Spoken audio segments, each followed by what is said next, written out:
नमस्ते। अक्सर आपने नेताओं को या बड़े-बड़े मिनिस्टर्स को इस बात के लिए लड़ते देखा होगा कि उन्हें ज़ेड प्लस की सिक्योरिटी चाहिए, वाई प्लस की सिक्योरिटी चाहिए।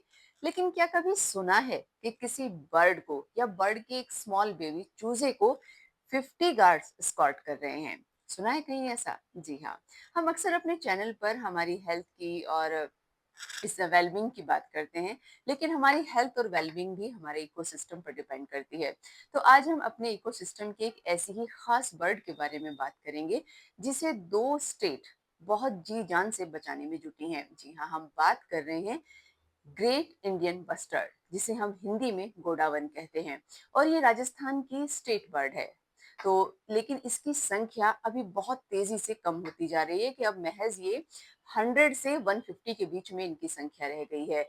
और इसको कम होने का एक बहुत बड़ा रीजन है कि ये वर्ल्ड की हैवीएस्ट बर्ड है जो उड़ सकती है, लेकिन बहुत हाइट पे नहीं उड़ पाती। इसीलिए जो इलेक्ट्रिक वायर्स हैं या जंगल आजकल बहुत कम हो रहे हैं और इनका नेचुरल हैबिटेट जो है वो जैसलमेर के आसपास का बहुत ड्राई ग्रास वाला एरिया होता है और वो जंगल भी आजकल कम हो रहे हैं क्योंकि नए नए इंफ्रास्ट्रक्चर खड़े हो रहे हैं।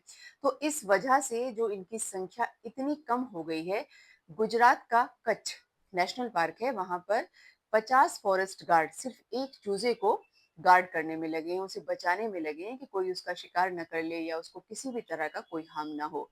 एक बहुत बड़ा रीजन है इनकी संख्या को कम होने का कि एक बर्ड पूरे साल में केवल एक ही एग हैच करती है। और इस बार जो है, जो हमारे रामदेवरा के पास का एरिया है, वहां पर इनको आर्टिफिशियल तरीके से भी ग्रो किया गया है। वहां पर 5 चूजों ने ऐसे जन्म लिया है जो आर्टिफिशियल टेक्निक से उन्हें पैदा किया गया है। आई होप कि सरकार से हमें अपनी सिक्योरिटी की बहुत चिंता रहती है और हम हमेशा कहते हैं कि सरकार इस मामले में ढील दे रही है, उस मामले में ऐसा कर रही है। लेकिन इन पक्षियों को बचाने में दोनों सरकारों ने अपना जी जान लगा दिया। दोनों मतलब राजस्थान की और गुजरात की, क्योंकि इनका हैबिटेट यहाँ पे है या थोड़ा बहुत महाराष्ट्र में है। तो हमारी भी जिम्मेदारी बनती है कि अगर सरकार इतना कुछ कर रही है और ये हमारे इकोसिस्टम का एक पार्ट है, तो हमारे पास अगर आसपास के आपके एरिया में इस तरह के बर्ड्स हैं या कोई और जीव हैं जो रेड डेंजर जोन में आ गए हैं, तो उन्हें बचाने में अपना योगदान जरूर दें। और अच्छी चीजों को हमेशा प्रमोट करना चाहिए, वो चाहे हमारी लाइफ के लिए है या किसी और एनिमल या बर्ड्स की लाइफ के लिए है।